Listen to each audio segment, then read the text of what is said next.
तो दोस्तों आज हम फिर से आपके लिए लेकर आए हैं देश दुनिया की सभी ताजा बड़ी खबरें। फटाफट एक एक कर विस्तार से आज आपको बताएंगे, तो वीडियो को अंत तक जरूर देखें। दोस्तों वीडियो बनाने में हमें काफी मेहनत लगी है, तो वीडियो को दिल से लाइक कर दें। जी दोस्तों, पहली खबर में आपको बता दें कि दिवाली के नाम पर बजरंग दल के कार्यकर्ताओं की दिल्ली में गुंडागर्दी आई सामने। दिवाली पर मुस्लिम दुकानदारों की जबरन बजरंग दल के कार्यकर्ताओं ने दुकानें कराई बंद, लगवाए जय श्री राम के नारे। वहीं आपको बताएंगे दोस्तों की त्रिपुरा में हिंसा को लेकर कांग्रेस पार्टी ने बीजेपी पर बोला हमला।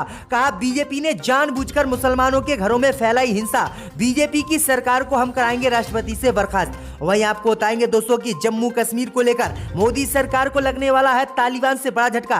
पाकिस्तान के दौरे पर आ रहे हैं तालिबान के विदेश मंत्री, जम्मू कश्मीर पर कर सकते हैं कोई बड़ा ऐलान। वहीं आपको बताएंगे दोस्तों की पेंटागन रिपोर्ट के बाद कांग्रेस पार्टी ने मोदी पर बोला हमला। कहा मोदी देश की जनता से मांगे माफी क्योंकि चीन ने भारत की जमीन पर किया है कब्जा। वहीं आपको बताएंगे दोस्तों कि उत्तर प्रदेश में हार को जीत में बदलने के लिए अब बीजेपी ने योगी आदित्यनाथ को अयोध्या से विधानसभा चुनाव लड़ाने का किया ऐलान। अखिलेश बोले कहीं से लड़े योगी चुनाव, लेकिन हार बीजेपी की तय। इसी बीच आपको बताएंगे दोस्तों कि गोवा में भाजपा सरकार ने ईंधन की कीमतें घटाने की तारीफ न करने पर मीडिया को लगाई फटकार। तो दोस्तों सभी खबरों को आपको एक एक कर बताने वाले हैं। वीडियो को लाइक कर चैनल को सब्सक्राइब कर दें और हमें कमेंट में बताएं कि आप किस जिले किस राज्य से हमारी खबरों को देख रहे हैं। इसी बीच पर तो दोस्तों अगली खबर की ओर, तो दिवाली के नाम पर बजरंग दल के कार्यकर्ताओं की दिल्ली में गुंडागर्दी आई सामने। मुस्लिम दुकानदारों की जबरन दुकानें कराई बंद। जी दोस्तों आपको बता दें ये बड़ी खबर सामने निकल कर आई दोस्तों कि दिल्ली में दिवाली के मौके पर बजरंग दल के कार्यकर्ताओं की गुंडागर्दी एक बार फिर से सामने आई है। दरअसल आपको बता दें कि दिवाली के मौके पर बजरंग दल के कार्यकर्ताओं ने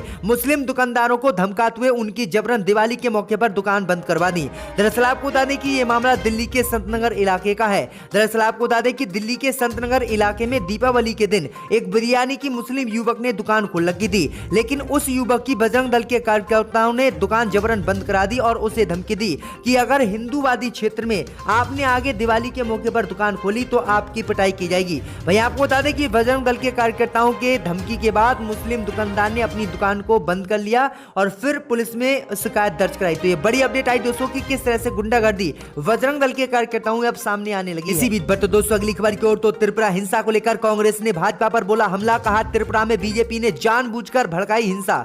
जय दोस्तों आपको बता दें कि कांग्रेस ने त्रिपुरा में बीजेपी और विश्व हिंदू परिषद द्वारा जानबूझकर सांप्रदायिक हिंसा भड़काने का आरोप आज लगाया है। कांग्रेस ने राज्य सरकार को बर्खास्त करने की मांग की है। दरअसल आपको बता दें कि राष्ट्रीय मानव अधिकार आयोग द्वारा त्रिपुरा के उत्तरी जिले में हुई हालिया हिंसा के संबंध में रिपोर्ट मांगने के बाद कांग्रेस ने भी इस मामले पर विश्व हिंदू परिषद पर आरोप लगाया है। वहीं आपको बता दें कि विश्व हिंदू परिषद और बीजेपी पर कांग्रेस पार्टी ने आरोप लगाया है कि बीजेपी और विश्व हिंदू परिषद ने मिलकर जानबूझकर त्रिपुरा में मुसलमानों के खिलाफ यह हिंसा भड़काई है और मस्जिदों पर जानबूझकर हमला किया है। कांग्रेस पार्टी ने कहा है कि त्रिपुरा में बीजेपी सरकार को राष्ट्रपति बर्खास्त करें और यहां पर राष्ट्रपति शासन लागू हो या फिर यहां दोबारा चुनाव हो, क्योंकि बीजेपी यहां पर लोग की सुरक्षा नहीं कर पा रही है। तो ये बड़ी अपडेट आई दोस्तों की कांग्रेस पार्टी एक बार फिर से त्रिपुरा के मुस्लिम समुदाय के साथ कड़ाई के साथ खड़ी हुई नजर आई है। इसी बीच पर तो दोस्तों अगली खबर की ओर, तो अफगानिस्तान के तालिबानी नेता पाकिस्तान का करेंगे पहले दौरा, मोदी सरकार की बड़ी मुश्किलें। जी दोस्तों आपको बता दें कि अफगानिस्तान में सत्ता पर काबिज तालिबान सरकार के अंतरिम विदेश मंत्री आमिर खान जल्द ही पाकिस्तान का दौरा करेंगे। उनकी इस यात्रा को दोनों देशों के बीच संबंधों को फिर से स्थापित करने के प्रयास के तौर पर देखा जा रहा है। यह आपको बता दें कि अफगानिस्तान में 15 अगस्त को तालिबान के कब्जे के बाद वहां के अंतरिम विदेश मंत्री का पाकिस्तान का यह पहला दौरा होगा।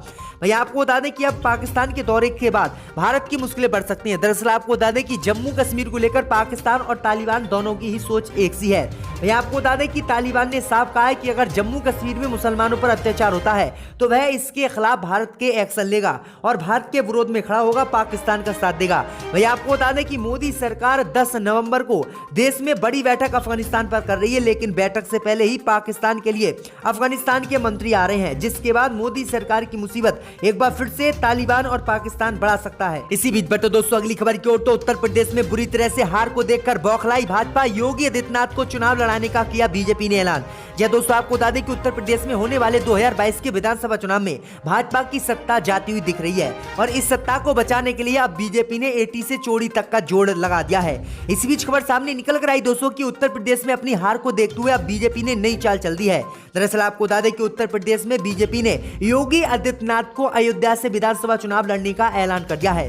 दरअसल आपको बता दें कि बीजेपी के बड़े नेताओं ने कहा है कि उत्तर प्रदेश में बीजेपी को चुनाव जीतने के लिए योगी आदित्यनाथ को भी विधानसभा चुनाव लड़ाना होगा। वहीं आपको बता दें कि योगी आदित्यनाथ ने भी चुनाव लड़ने की यूपी में हामी भर दी है। योगी आदित्यनाथ ने बताया है कि अयोध्या में प्रधानमंत्री मोदी के कहने पर वह विधानसभा चुनाव लड़ेंगे। दरअसल आपको बता दें कि राम मंदिर के नाम पर एक बार फिर से उत्तर प्रदेश में बीजेपी चुनाव लड़ने जा रही है और योगी आदित्यनाथ विधानसभा का चुनाव लड़ेंगे, क्योंकि उत्तर प्रदेश में बुरी तरह से चुनाव बीजेपी हार रही है। इसी बीच बढ़ते दोस्तों अगली खबर की ओर तो सॉफ्ट पावर में जर्मनी 5वीं बार बना विश्व का सर्वश्रेष्ठ देश, भारत को भारी नुकसान। जी दोस्तों आपको बता दें कि इंटरनेशनल सॉफ्ट पावर सर्वे में लगातार 5वीं बार जर्मनी को विश्व का बेस्ट देश घोषित किया गया है, जबकि इस बार अमेरिका ने अपनी पोजीशन में सुधार किया है, जबकि ब्रिटेन की रैंकिंग इस बार गिर गई है, जबकि इस लिस्ट में भारत का स्थान काफी नीचे है और भारत को काफी बड़ा झटका और काफी बड़ा नुकसान इस सर्वे में हुआ है। वहीं आपको बता दें कि जिसमें विदेशी लोगों का स्वागत करने, पर्यावरण की रक्षा करने समेत कई मुद्दों के आधार पर रैंकिंग तय की गई है, जिसमें लगातार 5वीं बार जर्मनी पहले स्थान पर आया है। वहीं आपको बता दें कि भारत यहां पर सबसे नीचे आया है और पाकिस्तान की स्थिति भी इसमें ठीक आई है, लेकिन भारत लगातार बेकार देशों की लिस्ट में आ रहा है। बड़ी अपडेट आई दोस्तों की मोदी के राज में किस तरह से सॉफ्ट पावर देश में भारत नीचे खिचड़ता जा रहा है। इसी बीच तो दोस्तों अगली खबर की ओर तो चीन को लेकर बुरी तरह से फंसी देश में मोदी सरकार, कांग्रेस बोली मोदी मांगे माफी। जी दोस्तों आपको बता दें ये बड़ी खबर सामने निकल कर आई दोस्तों कि चीन के अरुणाचल प्रदेश में कब्जे को लेकर एक बार फिर से केंद्र की मोदी सरकार देश में घिर गई है और कांग्रेस पार्टी ने प्रधानमंत्री मोदी को चीन को दी गई क्लीन चिट वापस लेते हुए माफी मांगने का ऐलान किया है।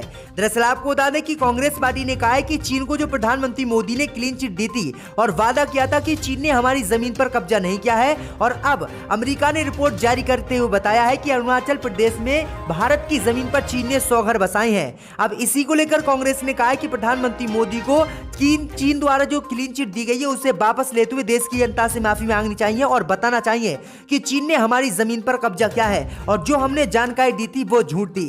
वहीं आपको बता दें कि कांग्रेस प्रवक्ता ने आगे कहा है कि अरुणाचल प्रदेश के क्षेत्र से भाजपा सांसद तापिर गांव ने पिछले साल जून में ही कहा था कि चीन की सेना हमारे क्षेत्र में अंदर घुसकर गश्त लगा रही है और निर्माण भी कर रही है, लेकिन मोदी सरकार ने उस समय उस बात को नकारा था और प्रधानमंत्री मोदी ने खुद चीन को क्लीन चिट दी थी। लेकिन अब मोदी की जो है बात सच्चाई सामने आई है कि मोदी ने अपनी नकली छवि बचाने की कोशिश के चलते चीन को क्लीन चिट दी थी और चीन ने वास्तव में हमारी जमीन पर कब्जा किया था, जो अमेरिका ने खुलासा किया है। तो ये बड़ी अपडेट आ रही है, बुरी तरह से मोदी सरकार फिर से देश में फंस गई है। इसी बीच बढ़ते दोस्तों अगली खबर की ओर तो सीएम अरविंद केजरीवाल ने प्रधानमंत्री मोदी को लिखा लेटर, कहा फ्री राशन स्कीम को बंद मत करिए। जी दोस्तों आपको बता दें कि दिल्ली के सीएम अरविंद केजरीवाल ने प्रधानमंत्री मोदी को एक लेटर लिखा है। उन्होंने प्रधानमंत्री मोदी को लिखे अपने लेटर में अपील की है कि प्रधानमंत्री गरीब कल्याण अन्न योजना को और 6 महीने के लिए दिल्ली में आगे बढ़ा दें। केजरीवाल ने कहा है कि गरीबों को मिल रही अपनी फ्री राशन योजना को दिल्ली सरकार 6 महीने के लिए बढ़ा रही है। प्रधानमंत्री जी को पत्र लिखकर मैंने आग्रह किया है कि केंद्र सरकार भी अपनी राशन योजना 6 महीने के लिए बढ़ा दे। उन्होंने कहा है कि लोग अभी बहुत मुसीबत में हैं, इस वक्त उनका हाथ छोड़ना नहीं चाहिए मोदी सरकार को, और अब राशन के जो फ्री में राशन मिलता था उसे 6 महीने मोदी सरकार को ही बढ़ाना चाहिए। हम भी 6 महीने बढ़ा रहे हैं, अब देखते हैं कि मोदी सरकार इस पर क्या जवाब देती है। इसी बीच पर तो दोस्तों अगली खबर की ओर तो कांग्रेस नेता हरीश रावत का प्रधानमंत्री मोदी पर हमला, कहा पार्टी की मार्केटिंग के लिए गए केदारनाथ मोदी। जी दोस्तों आपको बता दें कि कांग्रेस नेता और उत्तराखंड के पूर्व मुख्यमंत्री हरीश रावत ने प्रधानमंत्री मोदी की केदारनाथ यात्रा को लेकर हमला बोला है।